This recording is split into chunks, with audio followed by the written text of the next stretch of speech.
भारत की वो जगहें जो देखने में ऐसी लगती हैं जैसे आप किसी फॉरेन कंट्री में आ गए हों। अगर फॉरेन ट्रिप का बजट नहीं है तो इन जगहों पर जाकर आप इंडिया में ही स्विट्जरलैंड, जापान और न्यूजीलैंड घूमने का मजा ले सकते हैं, क्योंकि भारत की ये जगहें आपको विदेश में घूमने का एहसास कराती हैं। नंबर 7, खज्जियार, हिमाचल प्रदेश। अगर आप सोचते हैं कि स्विट्जरलैंड की वादियां ही दुनिया की सबसे हरी भरी और शांत होती है तो एक बार खज्जियार जरूर जाइए। ऊंचे ऊंचे देवदार के पेड़, घास से ढंके मैदान, झील और बादलों के बीच छुपी वादियां, ये जगह हूबहू स्विट्जरलैंड जैसी दिखाई देती है। यही वजह है कि इसे भारत का मिनी स्विट्जरलैंड कहा जाता है और यहाँ का मौसम वहाँ की बर्फीली घाटियों को टक्कर देता है। साथ ही गर्मियों में यहाँ की हरियाली और सर्दियों में बर्फ से ढंकी वादियां टूरिस्ट का मन मोह लेती हैं। नंबर 6, गुलमर्ग, जम्मू कश्मीर। अगर आपको कभी बर्फ की चादर में लिपटी कोई जन्नत जैसी जगह देखनी हो तो गुलमर्ग जरूर जाइए। स्कीइंग स्लोप्स, बर्फीले रास्ते और हर तरफ बिछी हुई सफेद चादर, यहाँ आकर ऐसा लगता है जैसे ऑस्ट्रिया या स्विट्जरलैंड के किसी वर्ल्ड फेमस स्की रिसोर्ट में घूम रहे हों।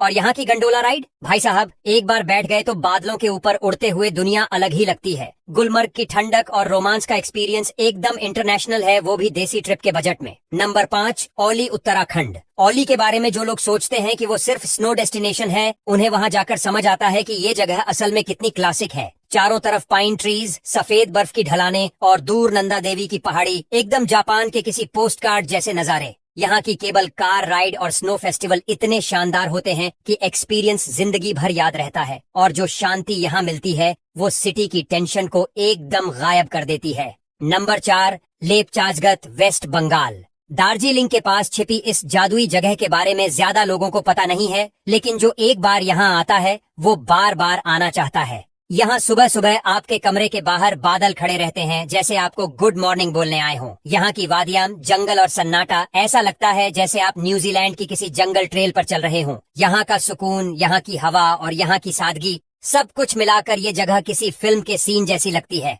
Number 3, Spiti valley, Himachal Pradesh. अगर आपको लगता है कि इंडिया में ऐसी कोई डेस्टिनेशन नहीं जहां जाकर लगे कि आप किसी और प्लेनेट पर हैं, तो एक बार स्पीति वैली जरूर जाइए। सूखी पहाड़ियां, टेढ़े मेढ़े रास्ते, बौद्ध मठ और दूर दूर तक कोई इंसान नहीं, एकदम मंगोलिया या तिब्बत जैसी फीलिंग देता है। और जब आप चंद्रताल झील के पास खड़े होकर उस नीले पानी में अपना अक्स देखते हैं तो आप इस जगह की तारीफ किए बिना नहीं रह पाते। ये जगह जितनी शांत है उतनी ही फोटो परफेक्ट भी। Number 2, Thar desert, Rajasthan.